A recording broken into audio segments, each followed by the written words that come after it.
Good evening, good evening, good evening, and welcome to another third night in a row. Talk lately, right here on BigExposedRadio.com. It is 7:37. I am joined by Nate, the host of the Artist Exchange. Oh, where'd he go? He left. I'm still here. I didn't want you to see my question. Mondays and Fridays at 5 p.m. And then we have Nyiah down below, right down there. Ooh. And to the, I don't know which way this is on television, but on this side of me, Your opposite side is Benia. She hosts the show called The B Mix, coming to Be Exposed Radio real soon.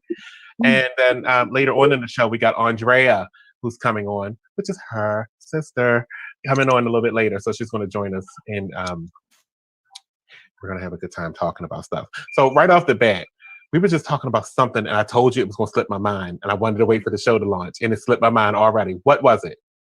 Baby, it was the fact that there was a 21-year-old that was at a traffic stop. That's the biggest thing, a traffic stop. And so he was stopped, of course. He got out of the vehicle, and because he was truly in fear of his life, which is ridiculous, ridiculously sad, that he laid on the ground with his arms behind his back. Right. So the police, apparently it was like, how many? Like 10 cops? It was about 10 cops in like 5 different cars, and right. they came out blazing. I can't tell you exactly where this is because I did not finish this. The story was so prolific to my soul, right? Because I was in here crying over it while I was watching the video. The girl was taking the video of the police. So this is all happening because of a traffic stop. So a young man, 21 years old, laid down on the ground with his hands on his back, and the police pulled their guns out, drawn towards him, and instead of yelling, get up, turn around, and walk backwards towards me, to telling this to the guy. So he's terrified. So he says, no, I'm not getting up. I'm going to lay here. Put your guns away. So he's screaming this at the strongest voice he can. I'm not getting up. I'm not getting up. Put your guns away. He's just crying and everything. So, all right, carry on a little later in the story. Oh my God. The lady that's filming this whole incident is yelling at the cops too. Put your guns away. He's laying down on the ground. He can't do anything. Put your guns away. What are you here for? What are you doing here?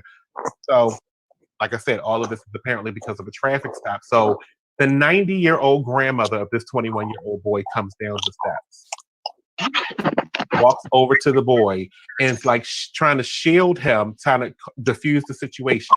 So she's shielding him from the officers. So apparently a couple minutes into the video, the officers then decide, okay, we don't all need to have our guns out. Also, one officer had their guns drawn while like 4 or 5 other officers proceeded to approach the guy laying on the ground. So the grandma, mind you, I said the grandmother's there. So some of the cops get on the ground to apprehend him and knock this 90-year-old woman down. Oh, she passes out and then is taken to the hospital. Now, I'm not sure where Midland Police Department is, but it was the Midland Police Department that did this, was involved in the situation. So we was having a conversation that, you know, not every situation calls for guns ablazing. Right. Absolutely. This guy laid down on the ground and presented himself in a way that I'm not harmful to you. I am surrendering. I've laid down on the ground and I have my hands on my back, behind my back. So what possessed you to still proceed with such severity? He said, I think you're going to kill me. I'm not coming to you. I'm not standing up and walking towards you because you're going to kill me. You're going to shoot me. You're going to kill me. And I'm like trying to run it in my mind. First of all, the 90-year-old woman is what drew my eyes to the story in the first place. Because I try to take my eyes away from all of these shootings and killings of Black kids and not that I don't sympathize and care, but it's a lot. It's a lot. But this one took me there because my own grandmother, is in her 90s. And it visualized, look, I'm getting teary-eyed already. And it made me visualize her being knocked down to the ground and me as a 21-year-old would have leapt up off that ground and kicked some ass. Right. But then they would have got killed. shot and killed. Right.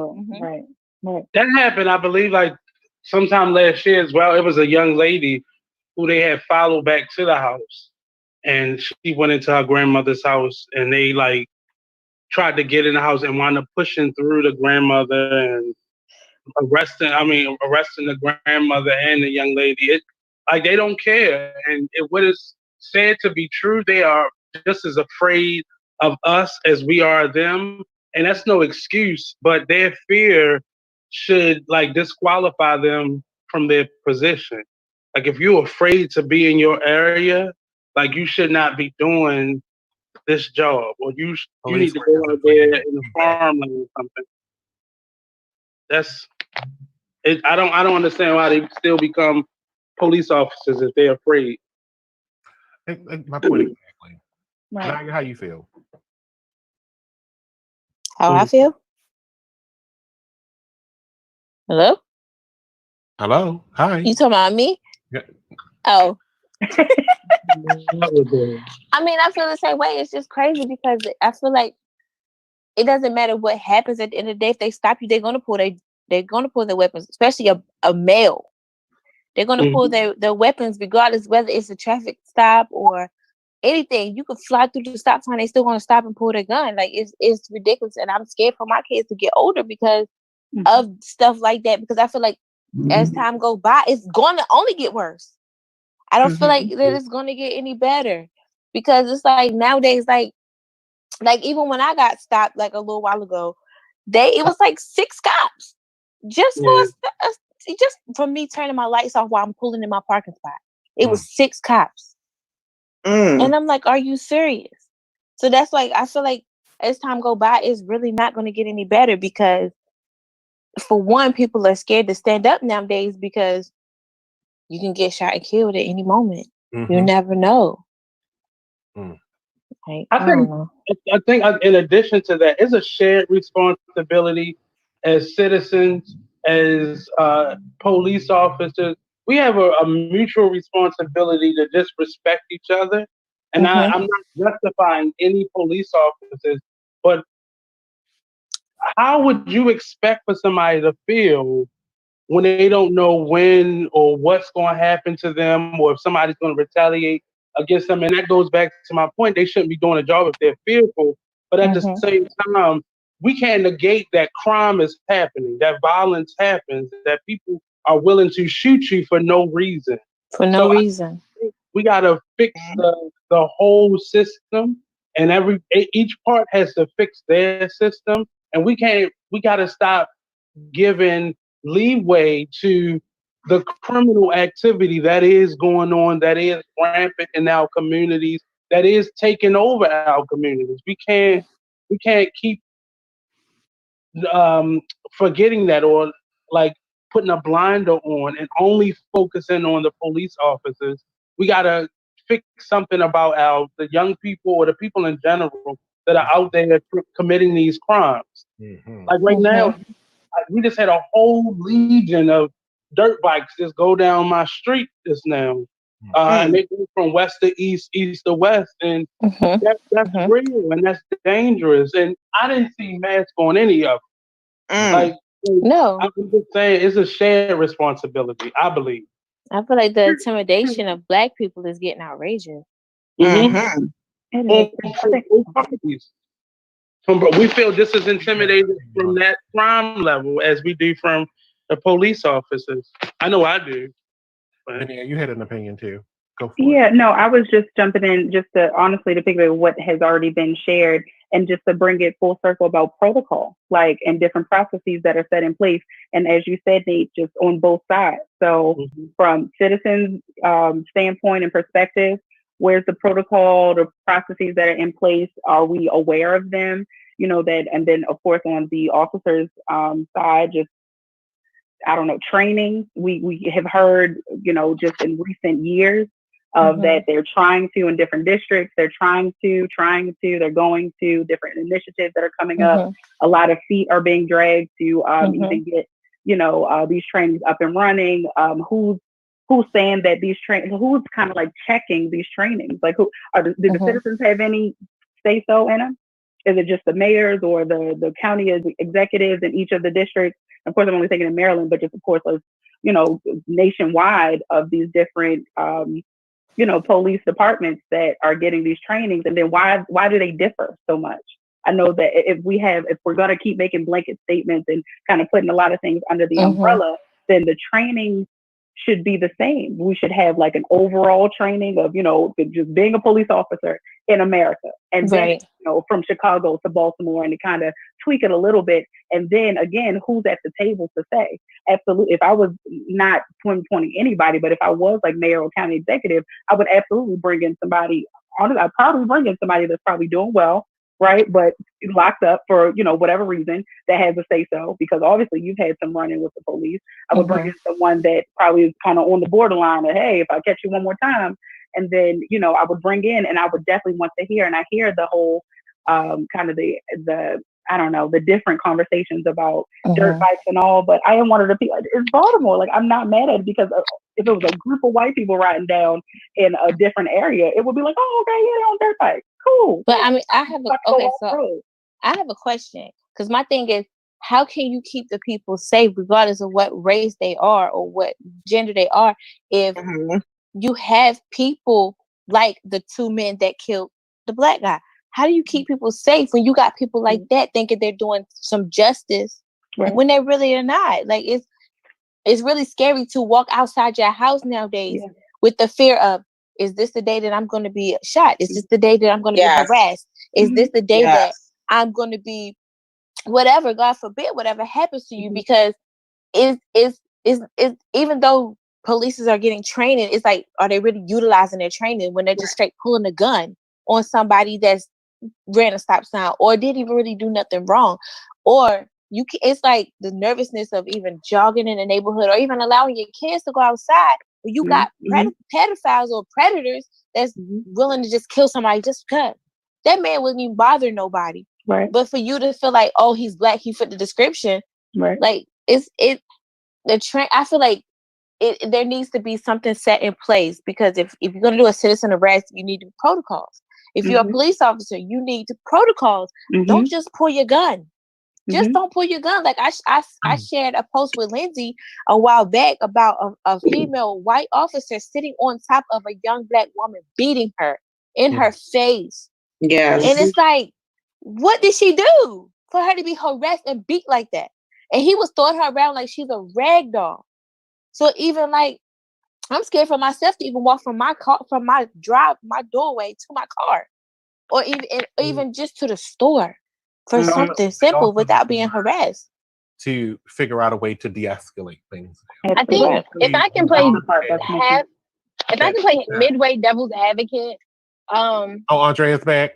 Yeah, I'm back, and then I'm gonna disappear again for another one. But if I can like play devil's advocate, right? I think that one thing that we do not keep in mind as citizens, and this is me speaking from my military background, from me also being clearly a civilian, and then in addition to me also have dated police officers, right? And I'm going to be very transparent. We don't keep in mind PTSD in general at all. And that's on a civilian standpoint, and in uniform. We do not keep in mind. We got to keep in mind. We don't have to, but you know, you have the option to keep in mind that people experience things and they react differently once they've experienced it. So some officers have experienced somebody shooting at them, so they may be a little bit quicker to draw. And it, to me, it seems as though a lot of those officers who are quicker to draw have been in the task force a lot longer. They're your officers that have been in like 20 something years, 17 years. So, right. So they've experienced. Do you think they should still be serving though, if they're suffering from that? Right. So it's very difficult to say, should they or should they not be serving if they deal with that? Because that's if I recognize that but that's if I recognize that I'm experienced PTSD. Because let's be very transparent. Living in Baltimore City, we deal with PTSD every day. We've experienced trauma every day. Does that mean that we shouldn't get up and go to work every day? Yes. I mean, no. So, but okay, I have a question. About that. So, do you think that since they've been in the force a little longer, they should be able to kind of feel out the situation to say, okay, this is a situation I feel like I need to draw my gun? Absolutely not. Absolutely not. I'm not saying that it's right. What I'm saying is that something may trigger that. Right. So it's something may. I'm not, I'm not saying all of them, but I'm saying something may be triggered. Mm-hmm. Yeah. The same thing for citizens. The same thing for citizens. Like we have some kids in Baltimore City who know nothing more to do than to run, because that's what they're used to doing. Not because they know what to be right or wrong. It's because that's what I've trained my mind to just run, because that's how I know to get away from bad situations, negative situations. Right. Run. Right. Not saying it's right or wrong, but it's right. This is Midland, Texas. Midland, Texas is what. Yes. Oh yeah, that's in the country of Texas. Yeah. Yes. Well, as somebody who has PTSD, I suffer from it. I don't believe that an officer who is suffering from that to a certain extent should be allowed to be on the streets because of PTSD. And there are so many triggers that do come along with it. It's I think it's dangerous to give someone with that, type of PTSD a gun and have them patrol. But again, that's if they recognize that it's even a thing. You know what I mean? Like that's acceptance one. Oh, it's definitely a thing. Definitely, no. But I'm saying the officer has to recognize that that's something that they're suffering from. Right. Yes. Well, they should be. I think they should be put on desk work until they get help or therapy to deal with whatever the PTSD is. Right. I don't think they should be on the patrol. But let's be real. We can go to therapy for our own issues, right? But that doesn't mean that I'm completely healed from them. That I still won't be triggered from a different, that similar type of experience.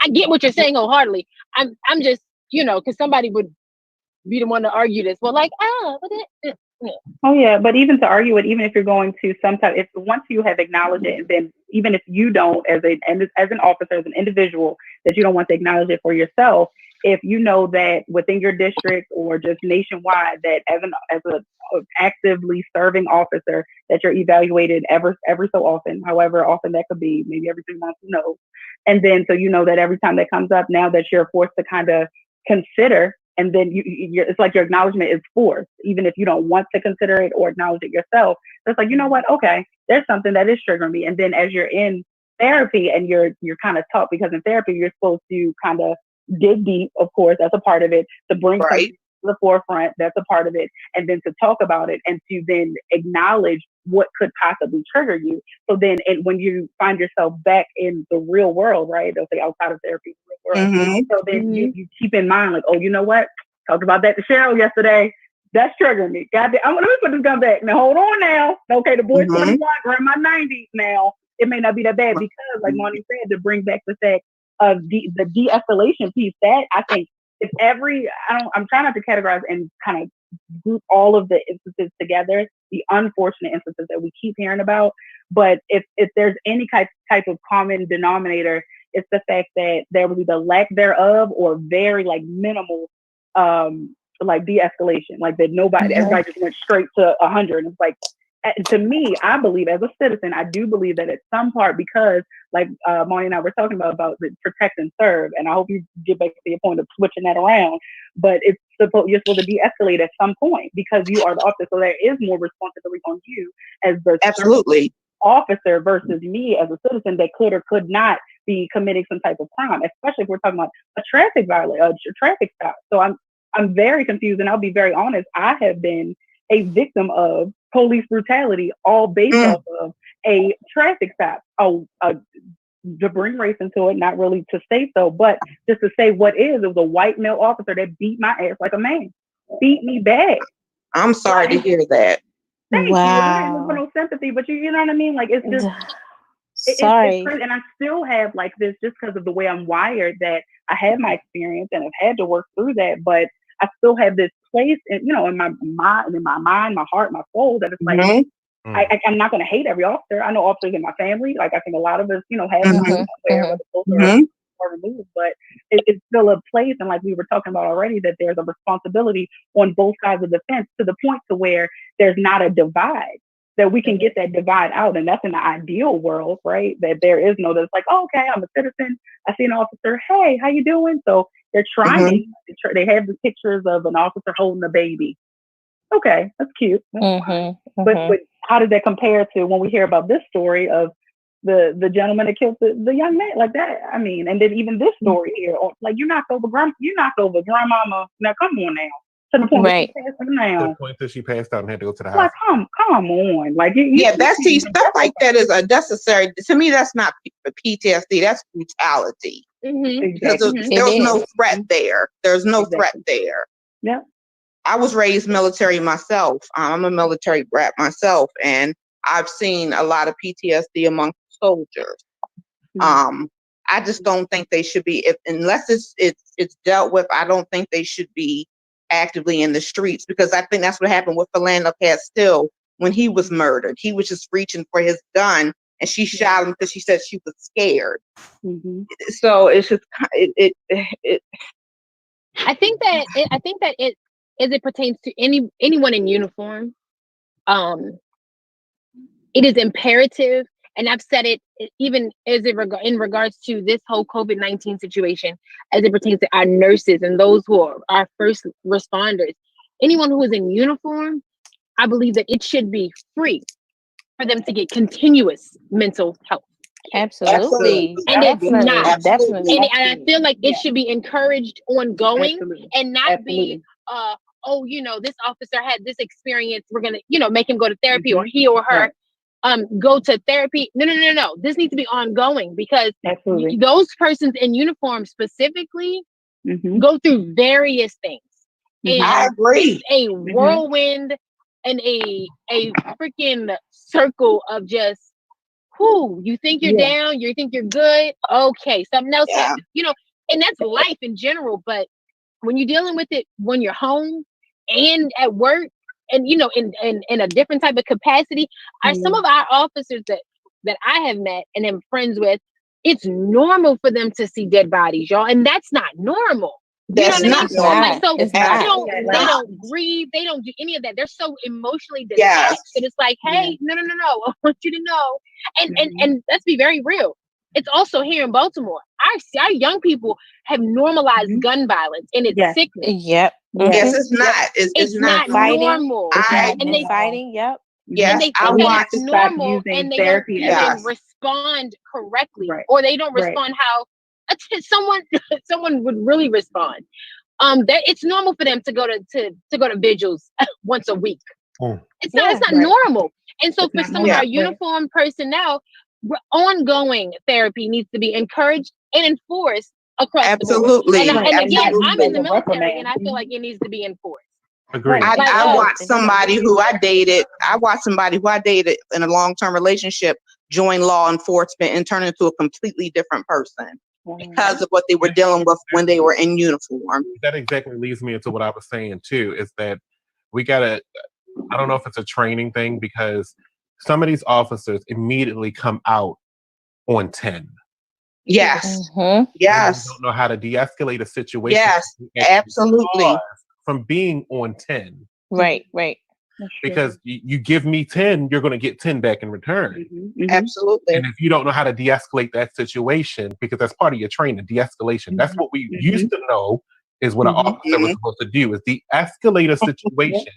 And now it's turned into everything's just going to constantly escalate, because you came with 10.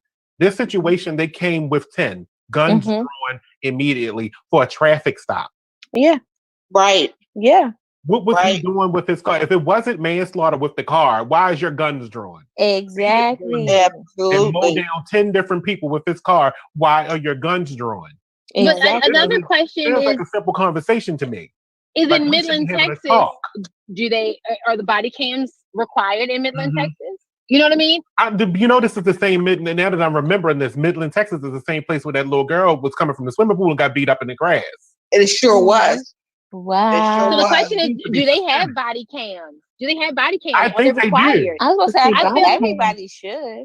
I mean, yes, they should. But the question is, from a citizen standpoint, and to be very transparent, somebody that's interested in the political realm, how has the body cams decreased or increased some of these in the areas that have them and they're clearly enforced? How has the crime changed? How has that interaction with the question. community. It's giving them a sense of accountability for when they pull a citizen over. They're being watched. But I would like to. No. I'm talking about numbers wise. Like I would Right, like to know the numbers. Like that's a good question. I need numbers. Like how has it changed? Of course, you'll never really know the real number of the before, right? But because they're not gonna be completely honest, not all of them. No. But like, how has that changed with the cities that have them? Speaking of, like the Philandel Castile, like the young lady who was eventually died in jail. They all Sandra had Bland.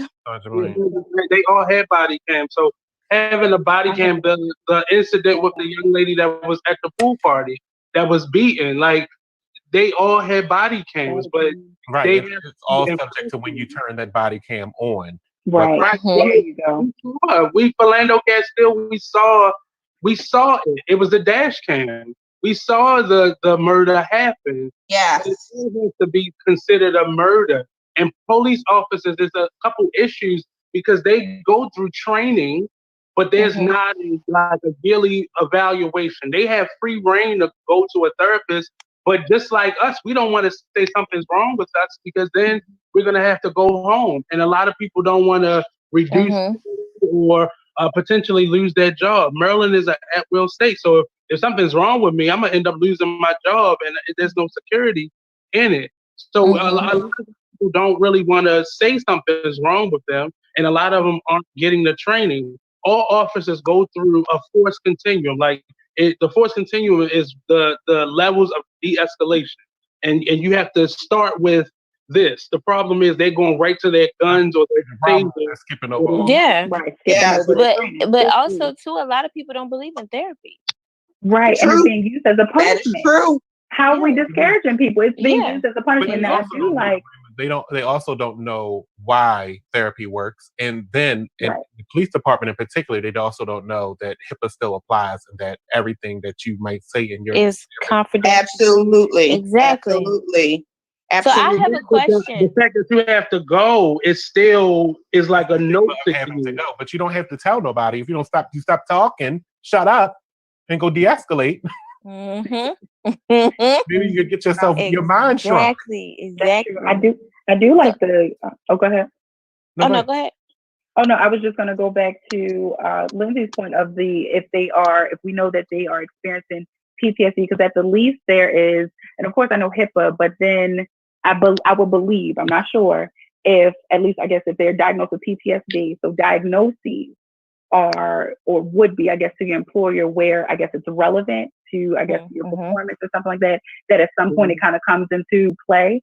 So, and not to be used against them. So to switch the conditioning of the mind frame. I think because they're being treated for it. Right. Would be the difference between. But a lot of jobs are making it. A lot of jobs are making therapy mandatory. Right. See, if we move toward that, if we know that there's a regulated, and even if it is just yearly, if we can start there, annual, mental evaluation, right, and something that's not just, hey, you feeling okay? All right, cool, you're good to go, right? But a lot of jobs are making therapy mandatory, though. Good, and that's what needs to happen. And then if it gets to the point where they are put at the desk or some other capacity and not on the street, so that way it shows, like, hey, listen, you get out here. So if we don't get justice on our end and see that they go to jail at the very, it might make me feel, and I'm being very honest, might make me feel a little bit better to know that officer is not necessarily on the street to kill somebody again. Rather, if you're still serving, okay, you need a job, all right, cool, whatever. You are in the office doing something else, or you're dispatched something that I know that you are not giving your gun back right after you just killed somebody unnecessarily, right? And then you're just sent back out to the street. So like that, because then that's the only time that they're mandated. I know in Maryland, that's the only time that they're mandated to get a psych evaluation is if someone dies at the hands of them. But that's not to say that's only to make sure they're okay. It's not to say they're mentally stable. Right. But it's normally only to make sure that they are okay after. But it's not a routine thing. It's only when somebody's killed. Even if they shot somebody, that's just another day. Right. It really happens when someone gets killed. So I have a question. What is the protocol as far as now we're supposed to be wearing the mask? if a police officer stops you, what do you think the protocol should be about you not wearing your mask? I don't think they. It's not a law, so Yeah. Okay, so with me that you put on a mask. I mean, with me saying that, Mhm. it was I sent Lyndsay a post of a woman who was in the subway with her child, and they was asking her to put her mask on, and she said, "I have my mask on." They said, "But you're not wearing it properly." I guess she had it here, and she didn't have it up here. And long story short, they basically like tried to arrest her. They brutalized her. They beat her and everything in front of her child just for a mask. Was that police officers or was that Tracer? No, it was police officers. And I'm just like, this is getting out of control over a mask. That's why I'm like, I need that situation was too much. But if the store did say you have to have on the proper mask under your nose, it wasn't even the store. It was the subway. That's a store, right? Oh, you said the subway down. The subway. Like she was going into the No. I'm just a little hungry. I am hungry. Yes, very hungry. Oh, it's not even rolled up anymore. The idea of it, and I did a play about this, and that's how I learned even that they are taught this. It's called, if y'all look it up, it's called Force Continuum, and it shows you what they're supposed to do first. What they at all costs, if all else fails, their gun or taser are supposed to be the very last thing. And I believe it's like 7 to 10 things on that list. And their gun is supposed to be the last thing. So when Monny said, like, if they're coming to an incident on 10, it's probably because they've been to this location before or they've had a piss poor day. So I'm going to come at this. I remember living in Park Heights and I would have to call the police because somebody just pissed on my lawn or this dumb shit. And they would come to the house with an attitude because they're not used to people. They wasn't used to calling the police for a citizen issue. And it was like, well, if I handle this on my own, somebody's going to have to call the police on us fighting in the middle of the street. Well, one of us getting killed in this situation. You got to deal with the fact that sometimes when officers are in a bad mood, their own intention is to cause somebody else to have harm. Absolutely. That's exactly it. That's what makes me curious about the conversation. That kind of person, because you're human, you are going to have a bad day. So what? But you are at work. Now you need to put your best foot forward when you're at work and try to diffuse any situation that you can. Absolutely. So it doesn't escalate to the point where you are drawing your gun and killing someone. But I think that should be across the board. We should all have that attitude. That's what I'm saying. It's across the board. But if you already are upset and you are taking that to a scene where you are your safety is at risk as well. So jeopardizing your safety is which the person that you're coming there to potentially protect and serve. You need to check yourself. Right. Because your attitude is what's going to make that situation worse. It's a certain type of person that works all the time on North Avenue, Fulton and North Avenue. That's where it happens a lot, right there. At them liquor stores are problems for police. And stuff always, you always see the videos online that get out of control right there in that area. And then you look at them, how they wrestle somebody down to the ground. And then they don't think about how that's causing pain to that person that you just slam to the ground. You intentionally. And you're trying to break their arm. Apprehending somebody, but you're causing harm in the process of trying to protect and serve. Right. Absolutely. Right. Physical harm, mental harm. Like, seriously. Start talking. I mean, I don't understand why these officers are not community officers that actually have some kind of relevance in the neighborhood. I'm not. I agree with that. Situation, it would be much better. Growing up, I used to know all of the county officers that was in my area. I know the ones who are here. And that's not the norm anymore. Everybody's scared to be around the police, but that's because that's the image that they present to you to fear you. It is definitely. It is. I'm not necessarily torn or on the fence, but I don't like to harp on Park Heights, but I lived there for 10 months, and the what I saw was just long enough. I don't want to hear it. Monny. I mean, just in the first month alone, it was 3 people killed. I lived there for years. But I just saw the lack of respect, and I don't know if it's the chicken or the egg, like which side has to bring the respect first. But I just saw that there's a mutual disrespect going on, and I hate to keep harping on it, but I don't think any of us are criminals. You know, I ain't gonna put nobody out there, but I don't think any of us. So I don't think this pertains to us. We know what to do when we're faced with a police officer. But what happens is we sometimes get the brunt of the cops' attitude because they start with us. At 10, like you just said, the two of y'all just had interference. As a black man that walks through Baltimore City, I've definitely been faced with it. And it's just the craziness of it all, just not being able to like communicate. Like that's a big issue on both sides because I got an attitude because you're a police officer, but you got an attitude because you don't know what the hell I'm willing to do because I got an attitude. Right. So like I don't know what will fix it other than electing Sheila Dixon again in Baltimore. How you doing? But I don't know. Hey, it was a plug, was it?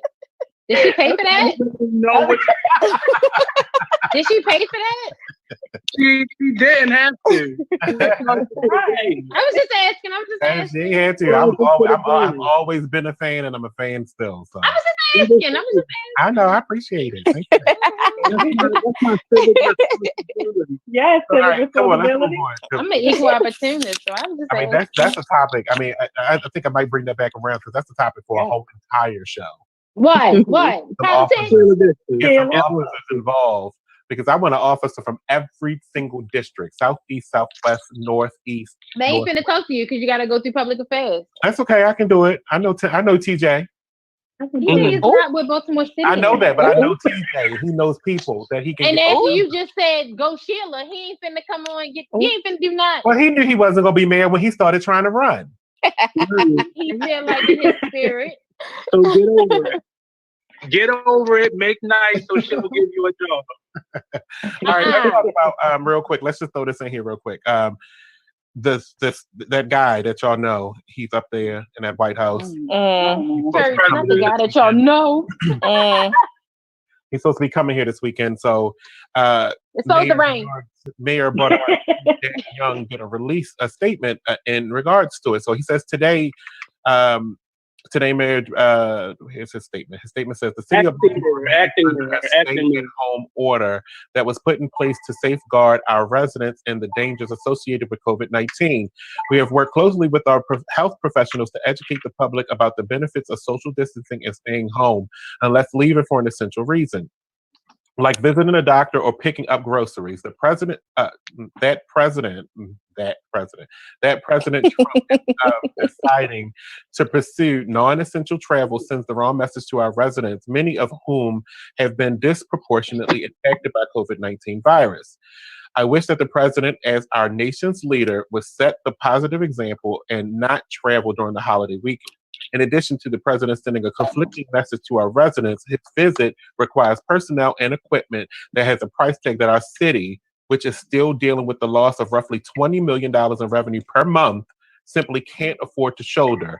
I would hope that the president would change his mind and decide to remain home. If he decides, however, to move forward with this scheduled trip to Baltimore, we will, of course, be prepared for his visit. And I mean, Uncle Jack not showing up and putting all the police on leave and going to hell home. Amen. Breathe, sweet honey. I almost said something. That's so. Go ahead. That's that kind of show. Go ahead. No, I prayed on it.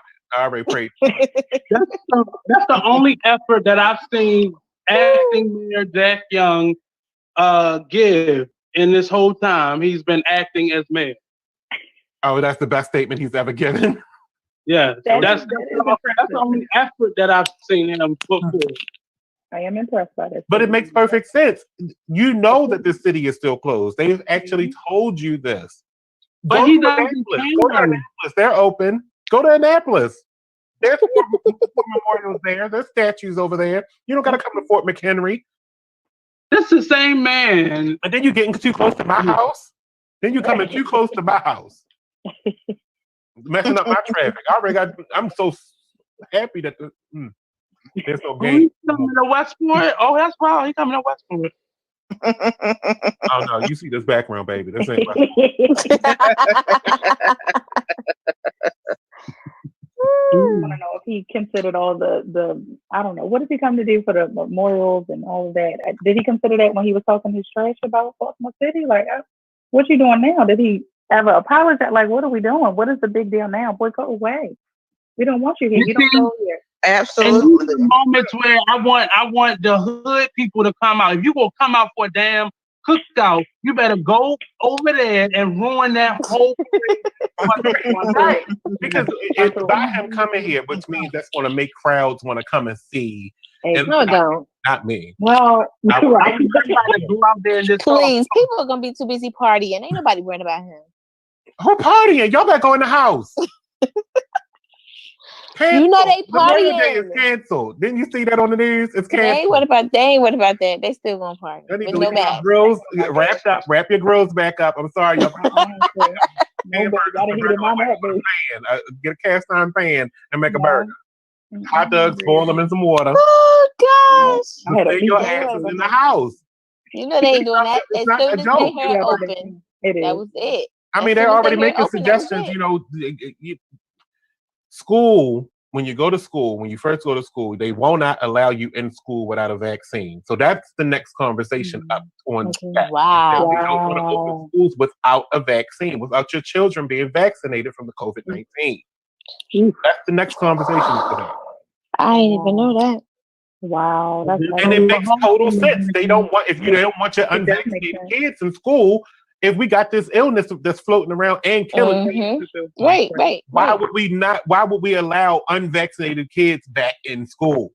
Yeah, and it's only heavy because there are so many people that are against vaccinations because they have their right, and I'm not saying you're right, but you can't come to school. But yikes, woo, that's heavy. Yes. I don't want your malaria. I don't want you. Right.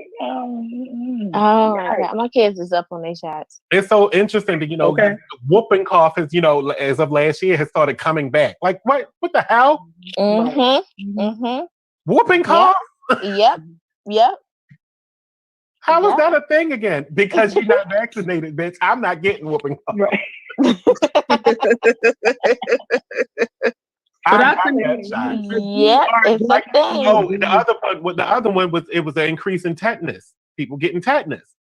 Tetanus shot. Now, how are you getting? What rusty nail have you been walking around?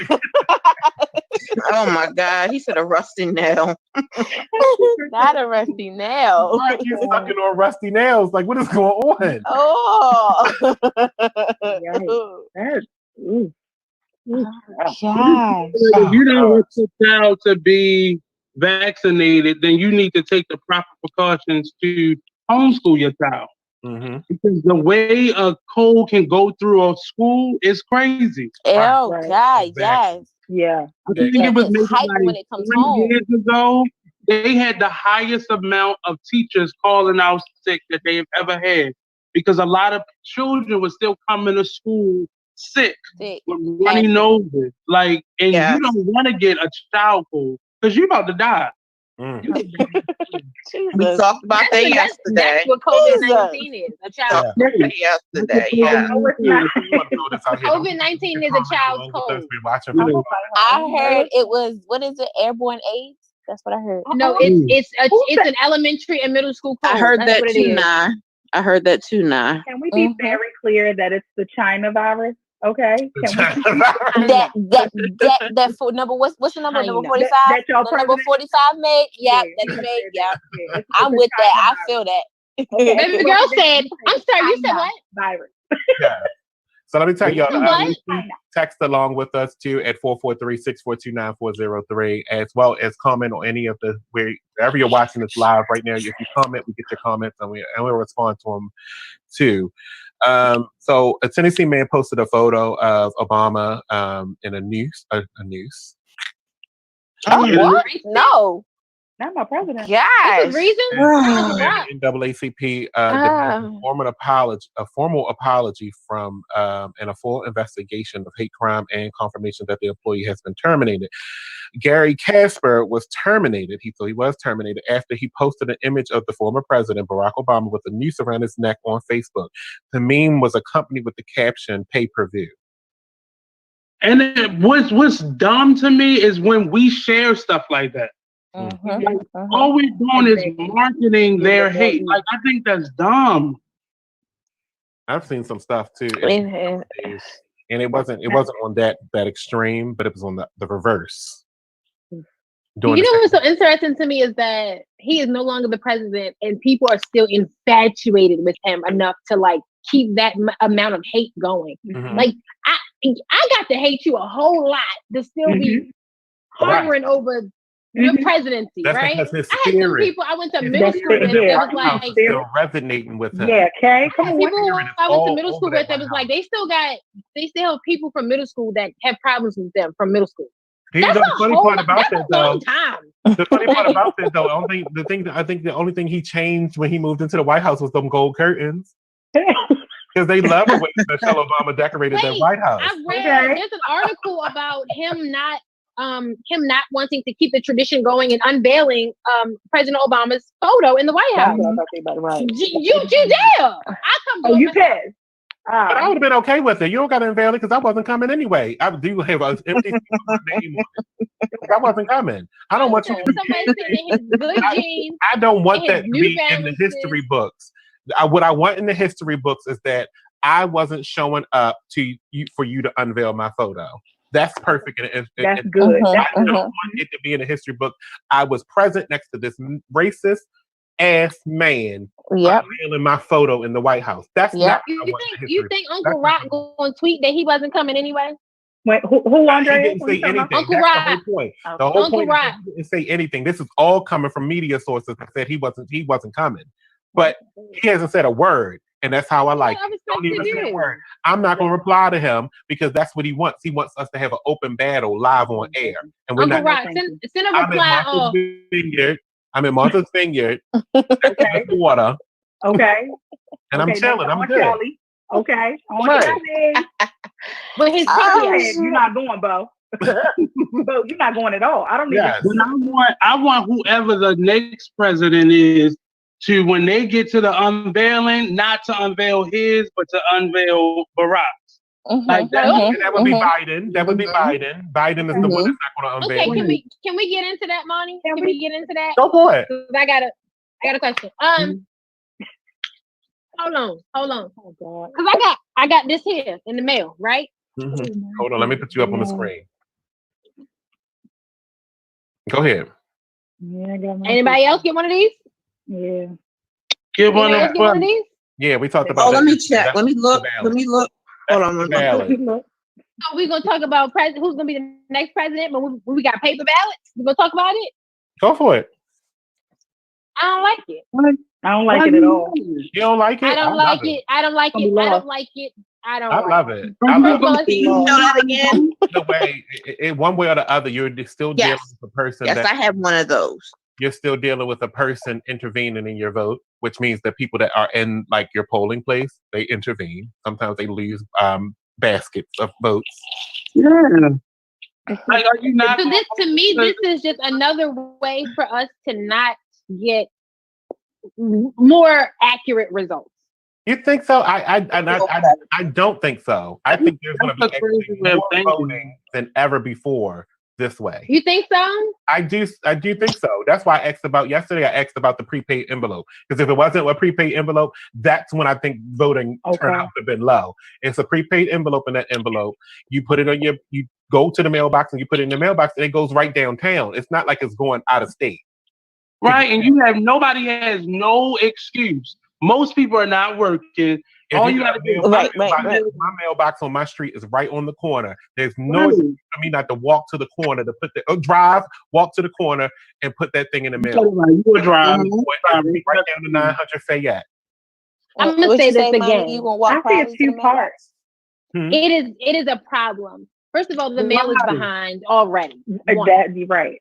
Let's be very clear and transparent. The mail is behind on every aspect and avenue. The post office. My bill was on time. What's wrong with your mail? Try to mail something out. Try to mail something out. My and see how nephew long it'll got take. his birthday card from April. Amen. I mailed something April. Hold on, please. I mailed something early April. So I think people are going to go. April 22nd. I'm waiting for something to still get to Laurel from April 22nd. So no, I'm not buying everything is just working. Maybe just you should have sent the priority. First class. 2 days. Well, first class mail. Lord. First class mail has always been slow because they are promoting. First class 2 days. It's May 21st. And when you send it? April 22nd. But see, that's weird because I've sent stuff in the mail on first class and it's actually gotten there in 3 days. But that's the difference, and that's already problematic. You can send something, it'll get where it's supposed to get. I can do something, and so if I mail my ballot when it's supposed to, maybe you need to live closer to your post office. Oh, your ballot's going to get there on time.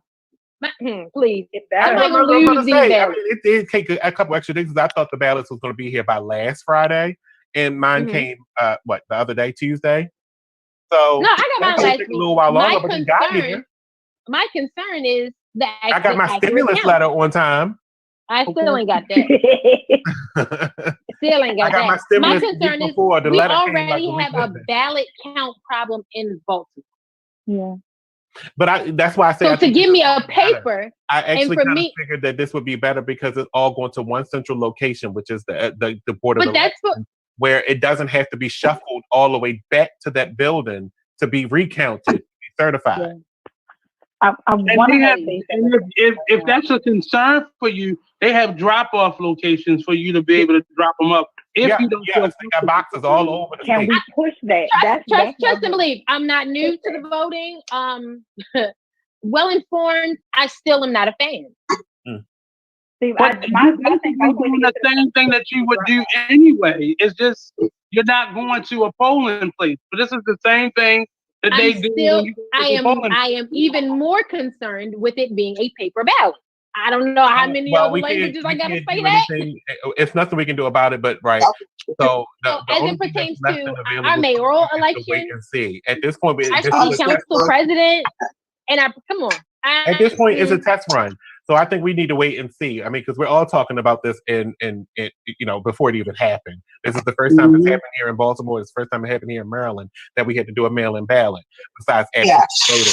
So I think with the turnout that comes out of absentee voting, that already proves that that it was successful. You do know that with the highest turnout is always in the absentee side anyway. That's a good point. Yes. A good point. No, good point. What's your point on making sure that all of these ballots are accurately counted? Because they don't leave, and not even just that they're accurately counted, that people actually mail them in.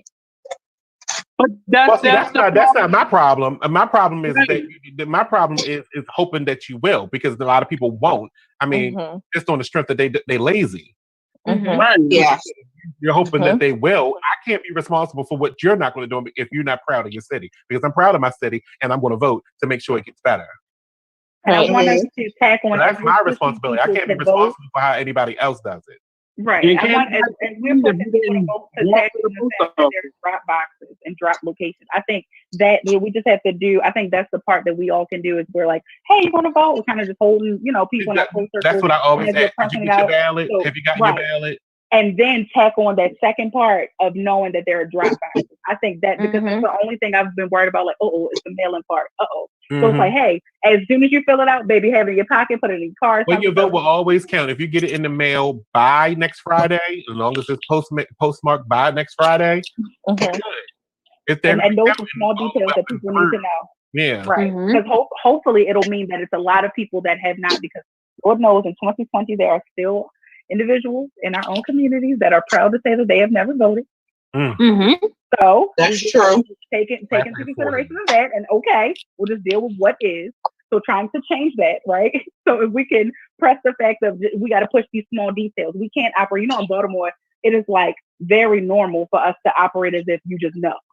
right? So because we have to consider the fact that there's a lot of us, just us, out here that have not voted, or the first time in a while, or whatever the case may be, and we're looking for it to, grow and be better, then we have to make sure that in our conversations that we're having, we're including those details. Hey, that it's as long as it's post-dated, da-da-da-da-da. Hey, drop it off if you're not comfortable. Hey, I understand you didn't get your birthday card. You know what? You don't want that to happen with your ballot. Go and drop that thing off, okay?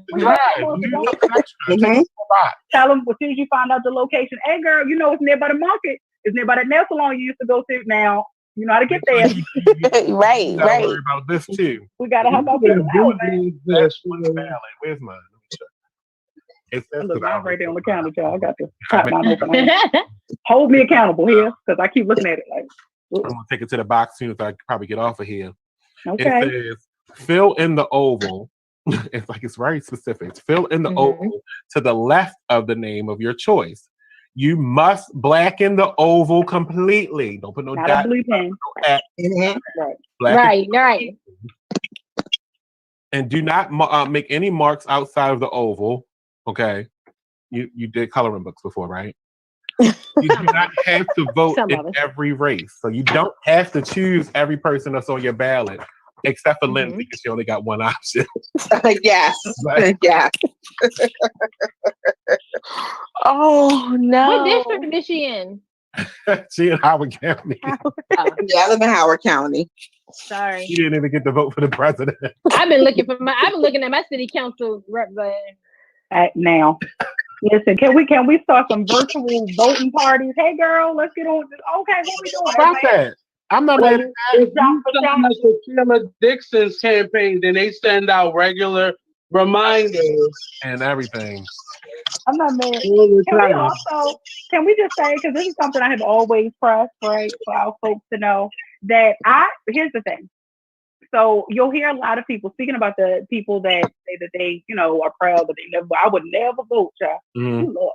So I try to, educate a little bit, like, well, if you're not comfortable with, or you don't feel as though whoever's on the ballot would represent, your idealistic, whatever the case may be, your ideals, and what you are looking for your state, for your country, whoever you're voting for, right? Then put your name on it, cast an empty ballot. Could you imagine that if the whole city just was like, nope, everybody's on here, I ain't for them, I ain't with it, and you casted an empty ballot, that says something. No, it also can make a decision. 3 people did one person that you really super hate. 3 people then signed up for one person that you super hate, and that person then becomes your mayor, your president. Just by default from 3 votes. Everybody else is 0. All I'm saying is that never had to come together to mean everybody. It's going to change that's my point. I know that's like really big thinking, but just imagine that if it was everybody that came together, be like, no, nobody. If we had this. I'm basically mayor. I think I'm ready to be mayor. So if y'all write me in, I will do it. I'm gonna write you. Let me write you. I'm writing myself in. It's not the same as staying home. Staying home is not voting at all. Voting empty ballot is something totally different. That's a waste of paper. No, sir. No, it's a waste of paper. No, you killing trees. Now you killing trees. Now the Green Party will be after you. No, because you can stand your ground and say that is your vote, that is your ballot. But no, nobody. Try again, bring me somebody else. Now, would it change? Well, here's the question. Nate brought this question up yesterday because he said that people are not saying, because I'm going to ask this question now. People are not saying who they're voting for. And I don't know why that's a secret. Like, you still beat up because you vote for the wrong person. If you vote for Trump, that's the wrong person. Because they will jump ship when the person wins. Right. So I'm going to ask this question out, and I want the comments to start flooding in too, because I want to know, in particular, who you're voting for, and just a simple sentence of why. Right. Because I know my reasoning for voting for Sheila is because I want to return to a time where it wasn't such discourse. And so hostile. And I remember that time being when I lived in Sowebo, Southwest Baltimore, Pigtown, Morrell Park, whatever you want to call it. Westport. Okay. So we vote, baby. Why are you throwing this up? What are you doing? When I used to live. Okay. And that's okay. Right. Yeah, But okay. it was beautiful. When I lived there, when I first moved in that area, and that's now 20 years ago. When I first moved in the area, it was beautiful. Flowers was everywhere. They used to come and get my trash twice a week. Oh, wow. All that kind of stuff. And Trash twice a week. Ooh, you speaking. trash was twice a week back then. And then Miss those days. My but it God. changed to one with the caveat of one trash day, one recycle day. We had a trash can for trash and a trash can for recycling. Mine's so Sheila. That worked. It actually did work. You lost that extra day of trash because you weren't being filthy and eating fatly. Because you were recycling. What was that last word? Fatly. Fatly. And for the ones in the back, in the bike. Yeah. That is the act of fatting. Right. We went to a public school system. Sorry. Ooh. But I miss that. I mean, we still have the option to recycle, but it doesn't feel as don't do it. No one cares. It doesn't feel as no one cared as they did back then. I remember coming outside and it was those yellow bins that said Baltimore City on the side. And you walk past people's houses and you see the milk cartons and the cans and the bottles. It made sense. It was accessible too. It was accessible because all you had to do was just go outside and just throw it in the bin. So we need 2 trash cans. That's all we need, really. A recycling, the green one and a yellow one, and not having to buy it. And what we also need is for the system of when you lose your trash can or when somebody steals it, like they did shortly after I moved here. 2-3 months to wait for a new trash can, absolutely crazy. Oh yeah. I went through that too. Mine got stolen as soon as they was like, "Oh, we're waiting for the serial number and for it to be chipped." But I found mine. I know that's right. What is a dog? If you don't bring me a trash can, so I can't say that. I found it. Oh my God! By the time they finally brought a new one, we already bought another one. Like, oh, can I have that? Months. What? Well, because my neighbor, when he was cutting my grass, he left no, it I'm not. And I gave it back, or they took it back, but whatever. I can tell on myself. I found mine, right. It was in one of my filthy whore neighbors' backyards, right? And when they got evicted, now I took theirs. Oh, I definitely kept using my neighbors. Mine is yes. If you didn't know, I get people evicted. If you're filthy, you got to fucking go. Oh. Yeah. Oh. Oh man. Lord, neighbor. That's one thing I do not tolerate in my living arrangements or my neighbors. That's right. Tell you, but you've always been like that. I've always been that way because I don't like dirt and I don't like filthiness. I like beauty. And that's okay. And I want to live in beauty. That's what I want to live in. Beautiful. I want the sun to shine all the time. Like, see, right now it's 9:30. I was gonna say, it's your background. And the sun don't never go down in my house. It don't never go down. Oh, you must you don't sat down. Stuff. The cookout is 24/7. The cookout. That's all that radiation in your neighborhood. You must have. Oh my gosh, I had to go to Dundalk. I was like, oh my gosh, if y'all see me this afternoon, please know if I smell because I've been in Dundalk. I smell like Dundalk. It is just. Oh yeah, absolutely.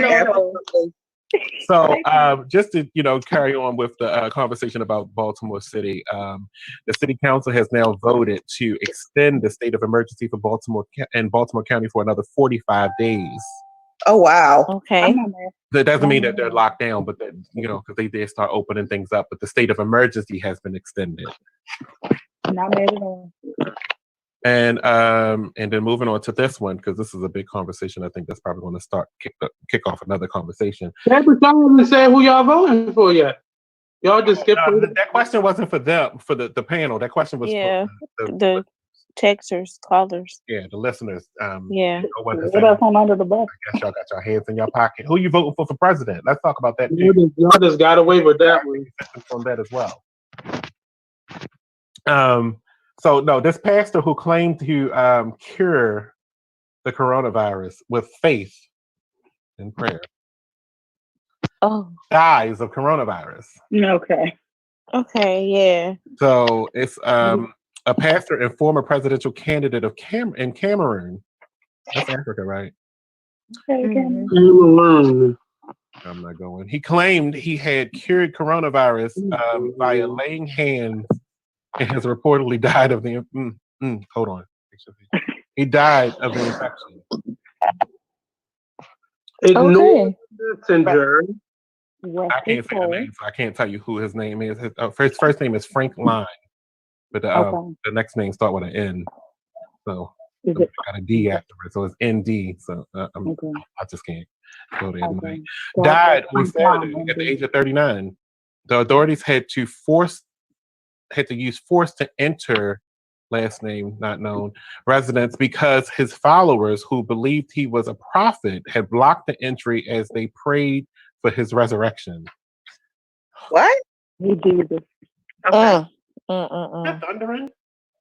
Oh, see, he hear you talking about him. You said for his resurrection? You know what he's talking about. This is a pastor that has been laying hands on the sick. Well, he was prone. Okay. He has been laying hands on the sick and claiming that he cures COVID-19. If you, the person that claims that you are curing COVID-19, you are dead. What about the fellow people that were affected by COVID-19? Where are they? Oh, yeah, that's a good question. Now that he is dead, I don't know how the people that he was laying hands on will be healed. Well, that's how he got it, because he was laying hands on sick people. That doesn't take a genius. Today, they got 3,733 confirmed COVID infections and 146 deaths in Cameroon. I think we forget the fact that they say to, and now don't ever get me about quoting the Bible, baby. Now, I love Lord Savior Jesus Christ, baby, but quoting his word ain't no strong point, right? Okay. Stay in your lane, huh? Yeah, I'm definitely staying in my lane. However, I do a little mix of it. So, Evangelist Benia. Come on here.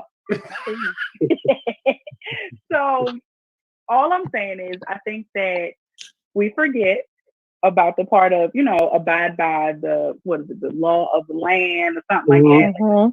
You just, because then that's what you don't understand, that you as the representative, you could be the only person in your family or that most of your relatives know that goes to church or that reads scripture or anything like that, that you are the church for them, right? So you're the representative.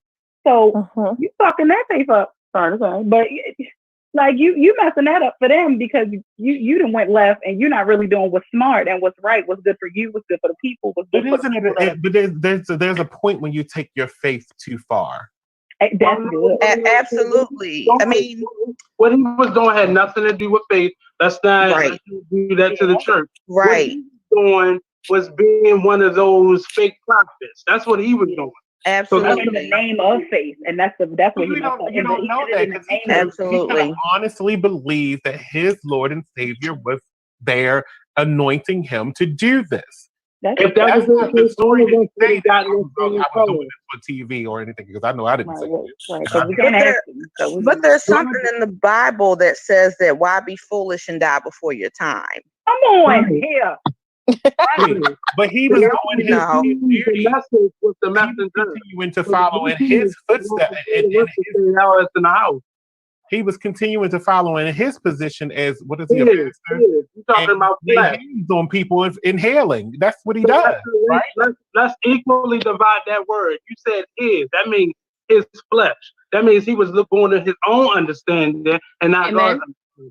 Amen. So that's where the whole message. Y'all all living in a fantasy, so I'm not even trying to hear it from any of you because the fantasy is. Well, you're the only one with the fake background. So what fantasy are you? This argument. All right, so wait a minute. We got. Hold on. Let's get to the text because I was getting ready to go in and I don't feel like it. Hello, my name is Hannah. I voted for Joe Biden. Please don't get on me, but I'm 18. My first time voting. He just triggered me on some things. He just triggered me. For voting. Did she show it wasn't a tingle? Was it a tingle or was it a trigger? Was she tangled somewhere? Because that's the only. Is that what you're trying to get at? Because he touched her? Is that right? Right. Well, she commented on my watch party, and she said he intrigued me with some things. Y'all play so much. Leave that baby alone. Yes, it does say that. Oh, you can't read. She continues, I don't see myself as a Democrat or a Republican. I disagree with Trump, but I support our government. Well, that's smart. Okay. Okay. Well, that's okay. I'm an independent, so I can understand that. Yeah, Right, independent. Yeah. I But classify myself. I classify myself as a Democrat, but in paper. But I go from I can see both sides of things, and then I understand what's right from wrong. Absolutely. And I believe that if you put effort into it, we can have it all. I believe and that. that's what always our conflict is, that you don't want people to have it all. Yes. People don't want people don't want us to have it all. Who? Certain individuals don't want us to have That's it what all. I mean. The Republicans don't always want people to have it all, and the Democrats don't always want people to have it all either. But if we come together in rightfulness and give people what they need to survive and live and not suffer and have to work 40 and 50 hours a week. You sound like a pastor, I wasn't gonna say Pastor Wiley. Pastor Wiley. Pastor Monny. That problem. Let me find your offering place. There's time for right and there's a time for wrong, and when you got to try to say you can't afford to do something, and then you go buy a bunch of tanks and a bunch of Navy vessels, you could afford it. You just didn't want to afford it. Yep, absolutely.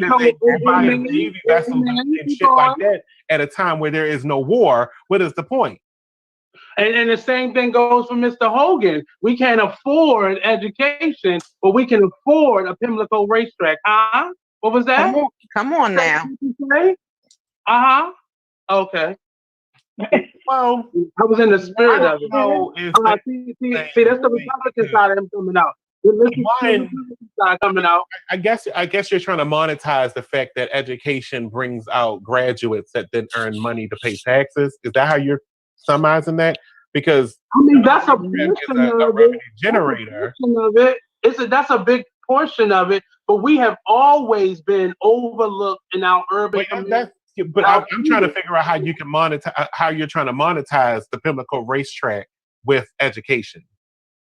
Well, because those bills that he vetoed, one of those bills was rehabbing and restructuring Pimlico racetrack, and he voted for that and against education. That's what I'm saying. So how are you monetizing that in a time where he's trying to use the Pimlico racetrack to generate more revenue? The revenue that I just reported on for Baltimore was losing $20 million a month. How are you trying to monetize the fact that we can't afford $580 million in education right now? Over 10 years. Let's make sure we're putting all the information out there. So in 10 years, this bill was for over a 10-year period, not this year. But for Pimlico racetrack, what he could have was still spending money versus generating revenue.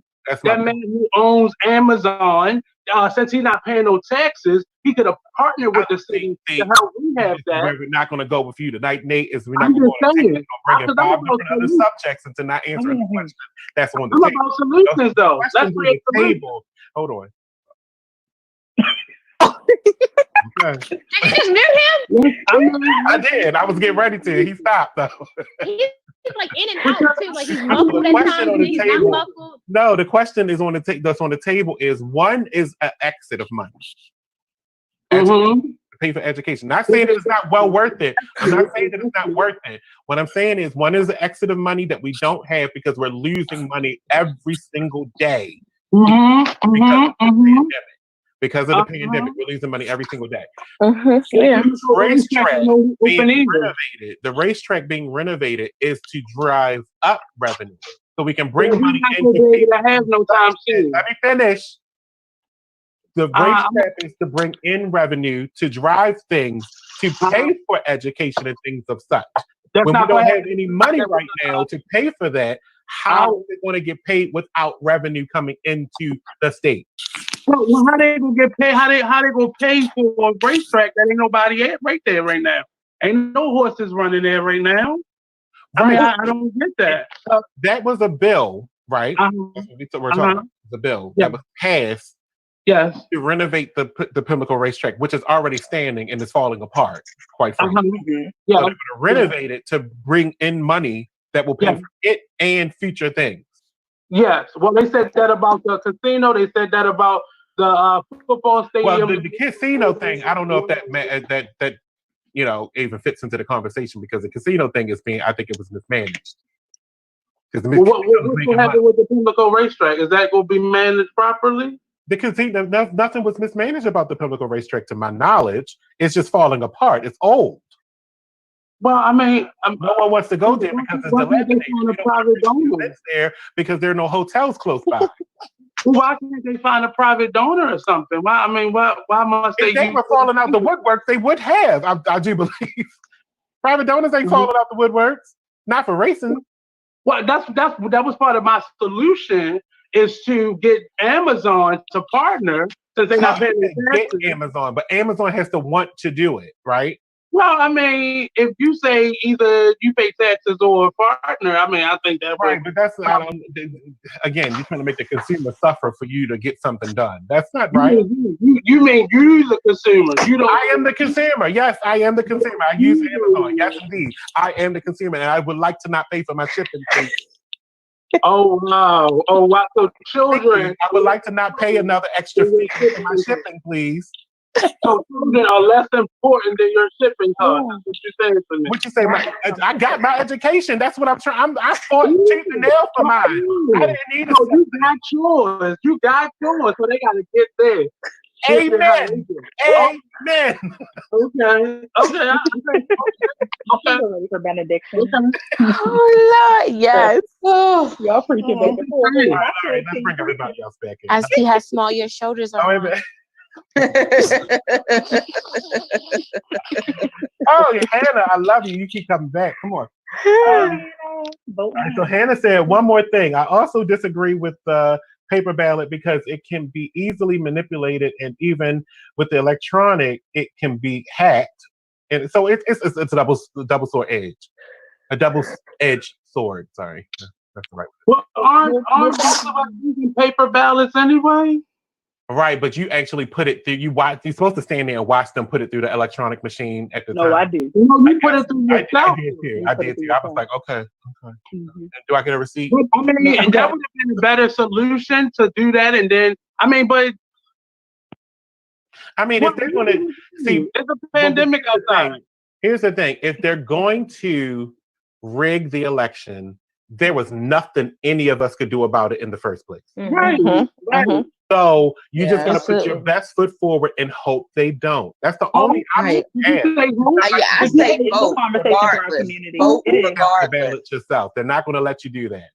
Vote regardless. You're not going in there with your little thumb gripper and licking it and counting them yourself. So, definitely not doing that because you got COVID, so you don't want to lay right. Not only that, but you got other germs out there too. Gripper, you gotta get the little thing that they sell, and you gotta put.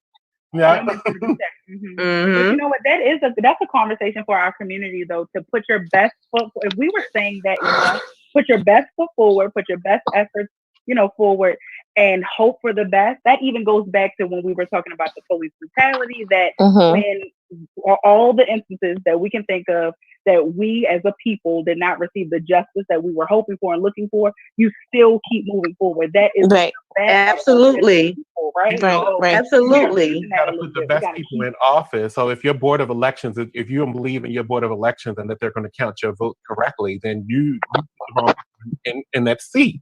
That's true. But and you go can't do put something them in office. You have to be actively a part of your everyday government. Like you are part of the checks and balances, not just the people we have elected. We got to stay on the course, not just. Absolutely. That is a part of the checks and balances because you was the check that put that person in office. So that but we got to stay on top of them. Right, but how do you stay on top of somebody that's counting 1 million ballots? if By you're not going there to presently these to meetings, count them behind them. Because they I only going mean, to you're just semantics right now, but you got to stay on top of them by going to these town hall meetings, by continuously making sure you're standing up. That I don't have time to go to the town hall And meeting. that's why things will never change, because you don't have time. I don't. And that's why the system is set up that way, that we don't have time to go to the meeting. It's hard for me to change the system. I can agree with you that we all should try to make the time. Is there a virtual way to do it? Is there a virtual way to do it now? The city council meeting today was online. So you could have went to that one. Or urge the people that you know have the time. Like time, right? You got to make the time to do. Yeah, as I say, just you gotta make time. I think part of the issue. How do you make time? How do you make time? Okay. I think for me, I think part of the issue is that we don't start early enough. Most of the that's a lie, because most of the time I'm a doctor. Say I'm a doctor. Excuse me, I gotta stop this surgery. I can't really make up what he's saying. Like, it sounds muffled. Yeah, but if you're a doctor, you can't make time. He said, "Excuse me, I gotta stop." I mean, unless you come in late, or only thing you can do is write a letter, go online on your break, something. When they don't, like you just said, when they have these letter drives, you gotta put the letter in there.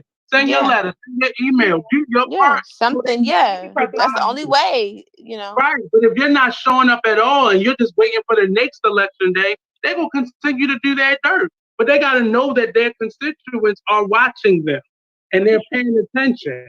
And when we pay attention, that's when I don't think that there's enough emphasis as our young people are growing up in school and in the community. There is not enough emphasis on them being more active and more involved in this whole process. Be it community association meetings. Like if I don't have a family member that goes to a community association meeting faithfully and I wasn't dragged to it as a child, I probably don't know anything about it, know very little about it, don't even know where to start to find information. So unless I run into somebody who has educated me on it or has taken the time to not belittle me, but actually educate me on it and not ridicule me, but actually take the time to educate me and educate me early, because we're in a city and we're in a crisis where we can't jump to our high schoolers, because some of them are, we can't talk to all of our high schoolers because some are already off put as it pertains to like voting in general. So while we need to address them, we need to talk to them, we need to educate them, we also need to start earlier and get them into the swing of things. Because if we try to catch them all in high school, right before they turn 18, like, oh, you're 18, go vote. But we haven't educated them enough on the process and the policies and what is and what isn't, who is and who isn't, then we've already failed. We can't expect somebody. At some point, we've got to stop looking for just the 60-year-olds and 70-year-olds to be in these community association meetings. We need to be dragging some of our young people in them. We also don't have enough of our young people sitting in some of these conversations with the CEO meeting. However, I don't see anybody just turning their nose up at that. No, because they're probably not at the conversation with the CEO meeting.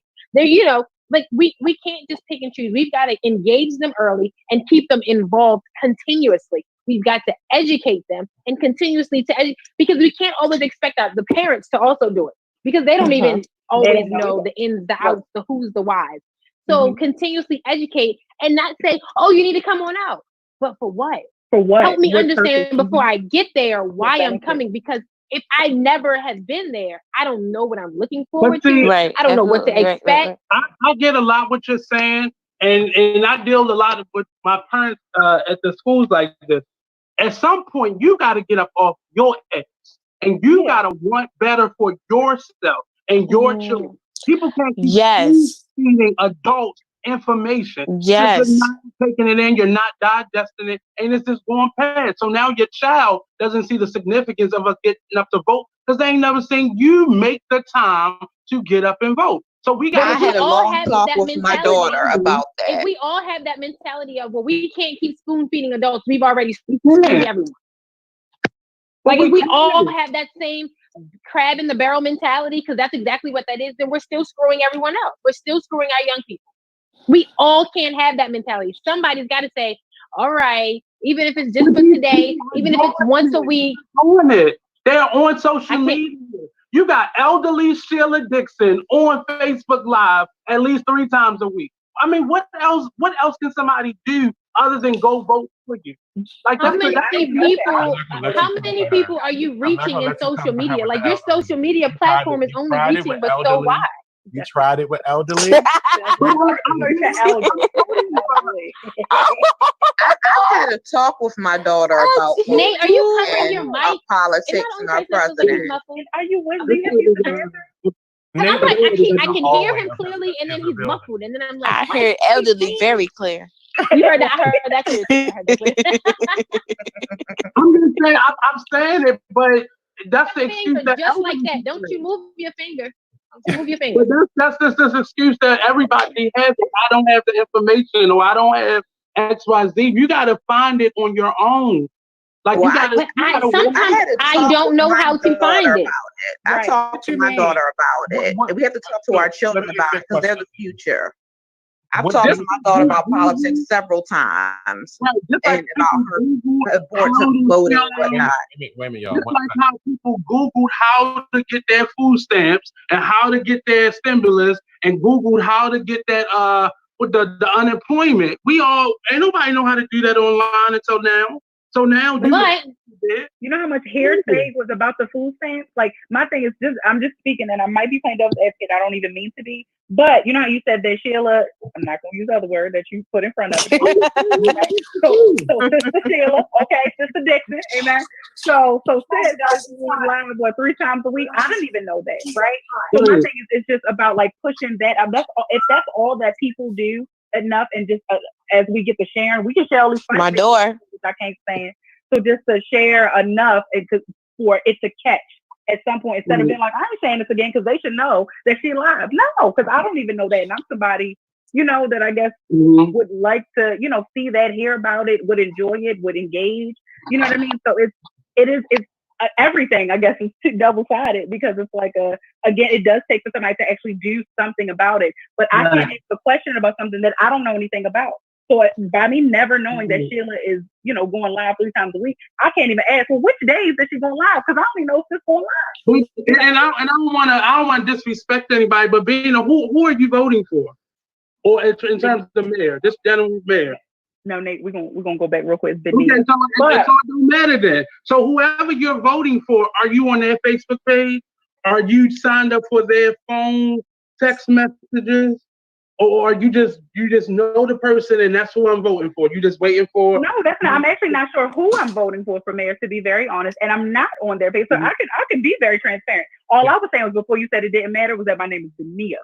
Like Benita. That's all I was saying before you said it didn't matter. But that's okay. We're gonna. No, I didn't. I wasn't talking about your name. I thought you were saying like so Benia. Yeah. Uh-huh. No, who are you, bro? I've been saying that Benia this whole time. I had talked up there earlier, but I just had I know. See, this is exactly what you need to do. Like, you have to Oh, Jesus. Take the wheel, Lord. If I wasn't listening to you this 3rd time you said it, right. Yes, third time is charm, amen. Yeah. And it's only this is what happens. Amazing. Lord, and like Jesus, I said, again, I'm not sure who I'm voting for. And you're right. I'm caught. I'm triggered. I'm not following anybody that I would think that I am voting for. So literally, as you said, she told me on her test show that she was voting for Sheila. So that's all I'm saying. Yeah, but I'm saying, if you vote for her, like, go follow them. Like, that's why some of our favorite restaurants will be closed through this, because we're not supporting them. Like, and we have to support the things that we want. And if you don't know, you got to find out. Like, Sheila can't come to your house and click friend Sheila on your Facebook. Like, she can't do that. Anybody, well, I don't know how many of y'all was living in the state. In the city when she was mayor. Does anybody remember when she was mayor? Yeah, I do. I mean, I was like her number one fan, baby. I was so proud. Black woman, yeah. I was broken hearted when we got caught up. Was right after Martin O'Malley finished. She came on board. Yeah, Right. yeah. Yep. And it just so happened it failed. I mean, what was the all right, no, I'm not going there. Never mind. Let's just continue because I can't. Why are you scared? I've said enough this week about this. Why are you pacing? I mean, because I saw that. It's making my soul hurt, y'all. Yes, like that. You making me very nervous. Like very nervous. You trying to burn some calories? You're stressing my life out right now, please. No, because I'm used to sitting down and I'm standing up right now. Sit down, baby. Sit down. Why don't you go in the house? Let me grab you a chair. Please. Okay, go sit in the bed. Just sit in your normal setup because you really stressing my whole entire life. Please. All right, so look, I'm going to go ahead. I ain't even been able to concentrate because you pacing so much. Now, what happened? So they say now, this happened in Washington State, actually, though, but hundreds of millions in fraudulent jobless benefits claims. So hundreds of millions of dollars would have gone to people making fraudulent unemployment claims. Unemployment? Hundreds of millions? So it said that the state is currently working with the federal law enforcement, financial institutions, and the U.S. Department of Labor to investigate the fraud and to try to recover the money paid out during the coronavirus crisis. Levine, the commissioner, said she can't release specific numbers of details on the ongoing investigation, but she said that countermeasures taken by the state have prevented hundreds of millions of additional dollars from going out to criminals and have prevented thousands of fraudulent claims being filed. So I can see how that would be easy to do because, part of it is, with the coronavirus is people that have that are sole proprietors, that have their own business, that do subcontracting work. That can create anything to prove their income because they don't have to pay taxes. So I can see how that was easy to be done. But hundreds of millions? Right. You have to send proof. You have to send proof of even if it's subcontracting. Your proof is an Excel spreadsheet that you printed out that said this is what I made this month. Because but hundreds of millions. So there's no submission of tax. I'm stuck on hundreds of submission of wages. But I'm interested to know what qualifies as fraud. Is it the fact that they did not have a job, or they didn't check, or the fact that you probably only made, if you did have a subcontracting business, that you made $15,000 last year, but you claimed that you made $150,000 this year, and where's your proof? Oh wow. That's called but hundreds of millions. Like I feel like your president right now. Like my president Obama. With 3.8 million people on. 38.6 million people on unemployment right now. Not all of them are legit employees. Some of them are sole contractors. But you said this was across the whole United of the states. Yes, unemployment. No. This was just in the state of Washington. Oh, I didn't even know it was hundreds of millions of people in the state of Washington. I didn't either. I didn't say hundreds of millions of people. I said hundreds of millions of dollars. That's why I'm stuck on the money. Like, geez, that's still a lot of money. Part of me, and I understand, but a part of me feels like this is their push to get people back out and working again.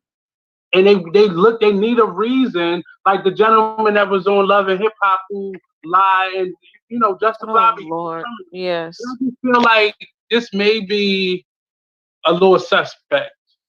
Because even if you are if you did contracts before, you still have the W-9. So it's still if you were doing that type of work, you had to have showed proof. You can't just file unemployment. But Nate, people make up fake W-2s every day, B. People make fake pay stubs every day, B. They can make a fake W-9. But they need to verify about a 1099 to earn unemployment. That's the point. We're the people that are verifying. So if we think of just the state of Maryland, you see how they're doing a mass Right, but how hiring. do you verify a subcontractor did the work that they're saying they got paid? Yeah, That's right. my point. How? So like Because the job, they filled out that verification W-9 through they still had to fill it out through No, whatever. you don't have. They not necessarily. If you're a contractor, there may not have been a receipt. Yeah, loopholes. Yeah, You don't have to give a receipt or anything for work performed. and then you don't know. It's just a different drop down from just But again, that's how they're figuring out the fraud, because they probably requested bank statements and all that kind of stuff for the money that you're saying that you got paid. Where did it run through your bank account at? Right. That's how they're figuring out the fraud. So it must be every state isn't following the same procedures. No, eventually it's probably going to trickle down. I just bet they haven't done any auditing of this here. There you go. Or Right. in other state, but Washington was the first state that got hit with the coronavirus. That's true. So they're That's very true. filing due I diligence, thought it was doing this New tracking York. and trying to figure out where these people that so-called businesses that aren't even probably registered or just started their business 2 weeks after the crisis hit. And now they're claiming that they got to pay these employees and getting unemployment. So it's not the individual unemployment. It's the businesses that's claiming it. Or No, I'm sorry. I added that in there. I'm talking about for people that got those claims now too. That people are taking the paycheck loans that never even had a business before the crisis started. Right. There was just an Asian man that actually did that. I thought I had the story, but I don't know. Here, man lied to try to get $20 million in federal coronavirus aid. A Chinese man who tried to get $20 million in federal aid for distressed businesses affected by the coronavirus created a bogus business and falsely claimed he was trying to procure COVID-19 tests and personal protective equipment in official capacity for the New York State Authority said Thursday. You know, they don't surprise me. People do anything for money. But don't you, for those like PPIs, don't you have to go through the bank? I mean, you fill it out, but don't you still have to be connected with the bank? Go through a bank. You can go through the Small Business Administration. You can go through ADP is doing them. But again, like she said, there's loopholes. Right. There's loopholes. So you can. And that was one with the unemployment thing. That was one. If you could create a spreadsheet with your business name at the top that you just created. Exactly. There's plenty of loopholes. So you can. Loopholes are being and you get that unemployment money. Right. You can scam. Like you can scam, and you know what I mean. There's different ways to scam. At the end of the day, once that scam catches up to you, it's whether you're gonna stay on top of that scam or you're gonna come clean. Well, they say additional measures have already been taken to, remedy this problem. I don't know what that means, but it says to all applicants, in order to take extra steps to verify claims, previous applicants set up a direct deposit to receive money within 24 to 48 hours. Now they will have to wait an additional 2 days. So I guess they're going to do some kind of investigation or some kind of contact tracing, some kind of fact checking. That's still shorter than somebody waiting in the same state to get mail from me. So. But that's the part that it may not be as many people there that file for unemployment, because a lot of my friends that are like the artists that are collecting them, they've been waiting since March. Like and some of them are just getting their unemployment and they get back unemployment from the time their last day of work, but they are going through hoops having to prove. So I don't understand how it was so easy for Washington to get it. Somebody will always slip through the cracks. Yeah, quite a few people. One person. I didn't say it was easy. I'm saying they got through. They did it. They probably got back pay too. They probably just yeah. That's how they hundreds of thousands, millions of dollars. Yeah, right. Because they had to pay all that back pay. A lot of money, y'all. That's a whole lot of money. See, this is mind blowing. This is one of the reasons that I'm so angry. You believe Washington State gives you more? Probably, I think they give you more money in unemployment initially, anyway. Like I think it's like $1,000. Yeah, I would flim flam too. I would scam too.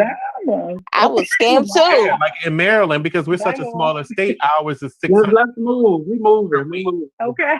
No, we not. Soda fam. But the move.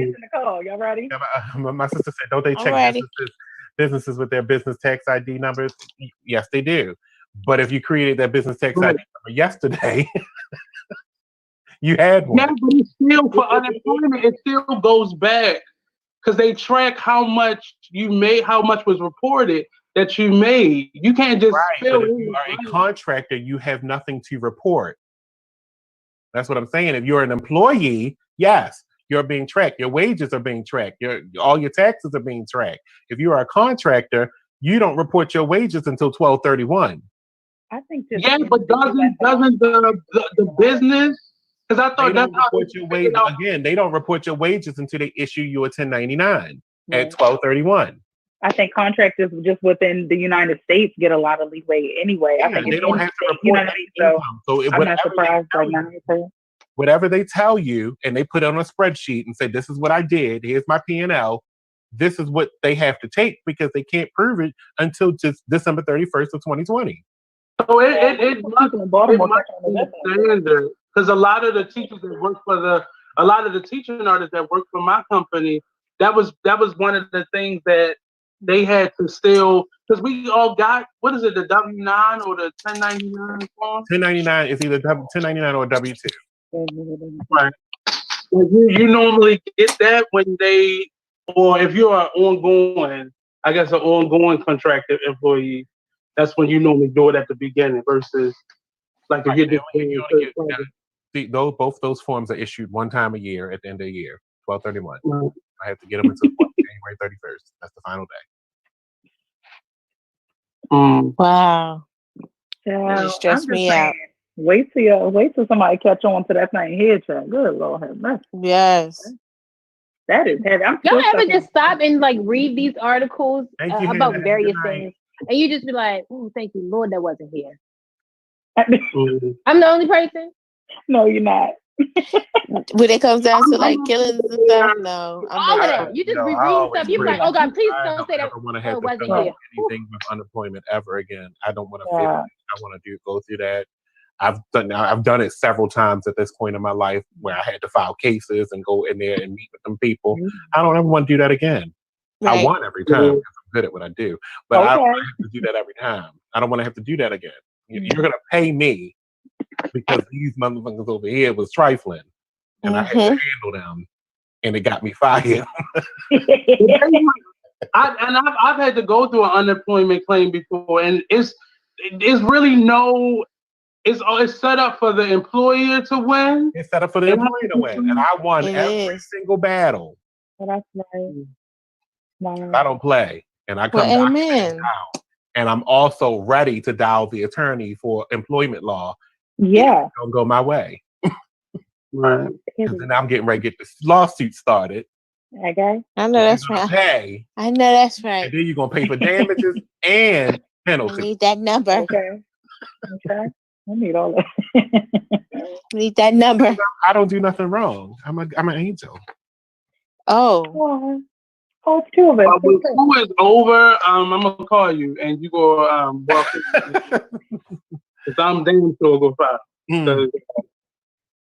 So this sunshine is getting ready to disappear. Tonight, I'm gonna give out this right here. The Georgia man that was recording the Ahmaud Arbery murder video has been charged with felony murder and taken into custody.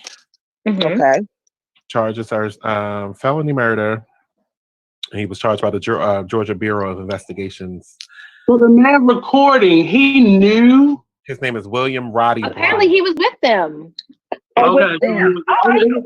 Good. That's a good thing. Allegedly, they were all together. Allegedly. Oh God, no! I'm sorry. He was just in a different vehicle. Wow. It wasn't clear whether he was with him or somebody who, because the way it looked, he just drove up behind the car. That's the way. Allegedly. Again, allegedly. Yeah. No, he was with him. It was a setup. Yeah, they set him up. They just picked somebody. They picked a victim, and but did y'all see the video footage of him in the like abandoned house or what have you? Right. No, I've never seen anything. I don't want to see that. I don't want to see anything associated. Apparently, that's where it almost originated. It's like there's this video footage of him walking into this abandoned house, and there's camera footage in the house of him just kind of looking around and what have you. Apparently, it starts from there. Well, Right. the The house wasn't homeowner- abandoned, it was under construction. I mean, homeowner has abandoned. already In that, came and out. apparently in that law in Georgia, that's still abandoned. Mm-hmm.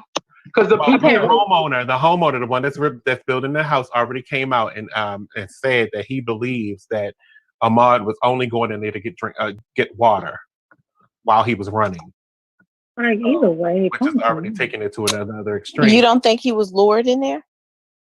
No, because he was in there several times. They got videos of him going in there several times. Yeah, they got videos of him kind of like outside and kind of looking around, Each and time like, he will go out to the spigot in the back and drink water and then run off. Oh, okay. Innocent. Wow. And then he wasn't the only one. There was several couples that went in there looking around in the house. There was children playing in there. So it only seems like they only showed the black video, but no. Yeah, because I've heard about the other ones. The homeowner actually was on MSNBC. He was on both actually channels, MSNBC and CNN, and he brought the video with him. And he actually showed that it was other homeowners that lived in the neighborhood that was actually walking through the property as it was. It wasn't boarded up. It was open construction site. It was under construction. He was building his home, so it was under construction at that time. So everything was working. Electricity was on, and he said nothing was stolen. And nothing was stolen, right? So he said he was. And the guy was like, he didn't understand what their intentions were in doing this. He knew what their intentions were. I mean he knew what his intentions were at that point, but why? Why force that kind of right. This is not the only thing that's happening in that community, apparently. There is actual people houses are getting broken into, but it wasn't by him. Right. Mm-hmm. I'm scared to go walking now in my neighborhood because of what happened now. I have to look both ways now just to make sure nobody's following me. All right, last story. A white woman has been charged with assault after grabbing an 11-year-old black girl's arm and accusing her of stealing mail. Look at Andre. You got your mail. Oh my God. That's where your mail is. Shirley, 38, was charged with third degree assault and battery over a May 11th incident that in Aiken, South Carolina. I'm never going there. Which she accused 11-year-old Skylar Davis of stealing her mail. Skylar told the Aiken Department of Public Safety that she was picking up her grandmother's mail when Shirley grabbed her and accused her of stealing her own mail. See? Not Shirley. When she realized that the mail wasn't hers, Shirley apologized and offered Skylar some damn cookies. What? Some cookies? You just harassed me and you gonna offer me some cookies after you call the police on me? Skylar's family believes the incident was racially motivated. And 11 years old, traumatized. Exactly. Picking up her grandmother's mail. Baby. Wow. I don't want your damn cookies. Take your shit, shove it. I would have snatched the cookies and just left. Okay. I don't want them cookies. I would have slapped her with her own bag of cookies and went on about my business. Give me them fucking cookies. Oh. I don't want your cookies, ma'am. I don't know what you did and what you put in them. Okay, thank you. Miss Shirley happens to see the young child by her mailbox and proceeds to come out of her home, yell at the 11-year-old girl. Skylar's attorney, Justin Bamberg, said Miss Shirley runs aggressively towards this 11-year-old child, accusing her of committing a felony, stealing her mail. How old is Miss Shirley? Here's the thing. 38. Here's the thing. Oh, okay. Oh. This is again one of those stories where you can say 38. 38. Why don't somebody need a child 38 Shirley? Why you so like There's definitely a young name and an old name bucket. Like I always believe that. But did you meet Shirley as a baby? Was Shirley as a baby? Was she a toddler? Her last name is Shirley. Her first name is Elizabeth. Oh, okay. Because I always wondered about these names and stuff. What is your name? You're 2 years old. Your name's Doretha. Again, that goes back to me saying, like, you read these articles and you're just like, ooh, I'm glad it wasn't here. Like, if that was here, I work at a middle school, y'all. You done grabbed one of my middle schoolers up. Ooh, they would have fought back. They would have fought back. I'm telling you. Keep it. They'd have been like, keep the mail. They're gonna fight back. I That's what want they do here. I don't want it. Oh, Mm-mm. Is it my I bad? Go don't work, even y'all. need it. They always get into a fight with the kids. Cool. Nate, Nate, I'm gonna talk to you offline, Nate. Tell me what school you work at later. I worked at the school, but I had bad kids that fought back. So Full CPS. I don't initiate fights for children. you don't initiate them. They just bad. Whoa, they not bad. Those are bad. Them kids down there. Wait a minute. We had on the screen. Them kids down there bad. Am I on the screen? no. My show. No. Why This am I is not my funny? show. I'm sitting up here like I'm here. I'm I just thought you talking got like up I'm on the phone. because you know you like to mute your, you like to take your camera off when you eat. Oh no, I was actually trying to finish up my meat. That's what I said. Like when you eating something. Mm. But I've been finished it for a long time Mhm. because I'm not hungry. Yeah. Mhm. Shout out to Skylar, and I hope she win her case. Come on, Justin. Thank you. I know that's right. He worded that statement, child, aggressively. Can you imagine Really, being Monty? her Yeah, so it's ready to grandmother pop, or her mother? Really, Monty? Yes, really. You said what about imagine your 11-year-old coming to you like mine? Right. Elizabeth Shirley then grabbed me up, Elizabeth Shirley. handed me these punk ass cookies because she thought I stole her fuck ass mail. Ass Nana. Oh my god! I would make them cookies. That's when we come First of out all, with her mother probably would have been mad. You took the cookies. Right. I would have took the Better not have cookies. ate one. right because All right, so black parents would have stopped today at the cookies. Like, why would you take the You cookies? took the cookies. Then I tell you, don't take nothing from nobody. No, you but don't she know. grabbed me. And it's time to go. So what are you guys doing this weekend? I mean, it's Memorial Day. I would like to know if you Well, I'm are gonna tell y'all because y'all said I can't have no cookouts, so I ain't saying nothing. What is wrong with Nate? Nate, Because I'm turning it up this weekend. I'm turning up. That's your Oh, birthday okay. weekend, baby. Happy Okay. birthday. you let's start early. Happy birthday. This is supposed to be a little instrumental. Starting early. You doing what now? It's just going to be a little intimate, a little, Virtual party, you know. Yes, no, a virtual party. Shot for shot. I don't even think Nate, about how old are you turning? I'm in my living room. 37 years old. My Yeah. sister- Oh, that's Oh, wonderful. wow. That's Okay, wonderful. 37. That's wonderful. You know what, Nate? We finna have you go beat Elizabeth Aston. Because y'all about the same If she age. had the right grandmother, that was already done. Plus a lot. Yeah, well, Nate. Mm-hmm. At 38, that could have been what's the little girl name? What's her name? Elizabeth. Her mother probably could have came outside. No, the Oh, little Miss girl. Shirley. Skylar. Skylar. Oh, okay. Skylar's mother probably would have gave Miss Elizabeth Shirley. Yeah. That went for her money. Really with the whole name? Hold that name. Because it's Whole ugly. name. Her parents ain't even like Elizabeth Shirley. Ew. But how would you feel if you met little kids and you'd be like, what's your name, little girl? Doretha? She all messed up because somebody named her Elizabeth Shirley. That's why she mad. Exactly. She was angry all forever. Her parents knew her last name was gonna be Shirley. Ew. So I mean, give us something to go with it. But I know people that got two Elizabeth. last names for their first and last two last names. Miss For their name. Shirley. Khaled. DJ Khaled. That's his first and last name. Khaled. For real? But no, but I'm saying like In real life, Like for real? look this up. I didn't know that. I'm today years old. Amen. I didn't know. I'm right now years old on that one. I didn't even. Oh my gosh, she's not lying. Lord, not double. Yeah, I don't lie. Muhammad Khalid. We only talk facts here. Yeah, yes. Only state facts. But he Khaled. was born in Nolan, so you know they ain't all the way right down. But Oh, yeah, wow. Right. All right, you guys. All right. My sister. Look, my sister asks, where are you? Your background looks like you're in the tropics. Forget it. Telling you are. that was yesterday's background. On Avenue. I don't know why. That's your never been. Airbnb. This is how my house is like. This is what we do here. June Avenue. Y'all in my house. I thank y'all for joining me in my living room today. I thank you for having Thank us. you for having us. Oh, you're It's definitely. always a pleasure. I'm It's always a pleasure. Guitar. Go play that guitar, baby. Play that guitar. I might go Play live. that guitar for Nate's birthday. Yes. Yeah.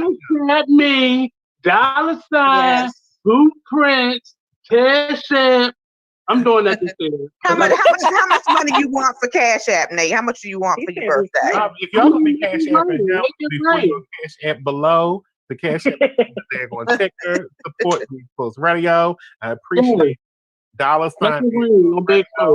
Dollar sign first before you Cash App birthday boy. Thank you very much. Okay. Let's go my Cash App my ass. Both of y'all were preaching tonight, so we got to pay our tithes and all. Right. Yeah, we got to do another show, so you might want to, if you want us to come, give us a chance. Okay. What else did I When is that show starting? When is that show starting? Huh? When is the show starting? Can you tell us a little bit about that show? Let it work its way out. Benia's coming. Benia's coming. Oh, I'm looking forward to it. And what's the name of the Benia. Yeah, what's gonna be your name of your show, Benia? It's the B-Mix, y'all. The B-Mix. Okay, what are you gonna talk about? Okay. Baby, it's for everybody. It's for the me, the Christian that cusses, the forgotten folk, Oh, okay. Well, that's perfect. That's the too. the people that's struggling with, the temptation of fornication. Amen. Well, you must be Watch it now. I am me now, but I am not. Nate, because you're on the committee, when you hear the test, yeah, it's funny. She's good. Well, you can see that from how she presented herself tonight. That's why I asked her to come on the show after the test, because we got to get a feeling of how it feels to be out here in the open where people are actually looking at you and it's not just me. Yes. I think you're going to do a great job. Yes, I'm going to watch you. Yes, I'm going to watch you too. So that's support you. I'm going to watch us too. You have to sit down, Benia. Now, Benia, I mean, Monny, do in order to do a show with you now that we're on the virtual thing, like when I used to come to your house when we used to do the show together, do we have to come to you now, or is it something that we could do virtually with you now? We're doing it right now. Huh? We're doing it right now. No, I know, I understand it, but I'm saying, like, say we were to decide to bring our show to your station, we could just do it virtually, just like this. That we'll talk. We talk about it. After the show, business. Yeah, I was gonna say this is not the venue for that. Okay. Okay. So what I'll do is you can ask those questions as soon as I end the broadcast. So hold. I thought. I'm sorry. Bye, everyone. Have a good night. Peace out, Girl Scout. God bless. Yeah. We need Nyiah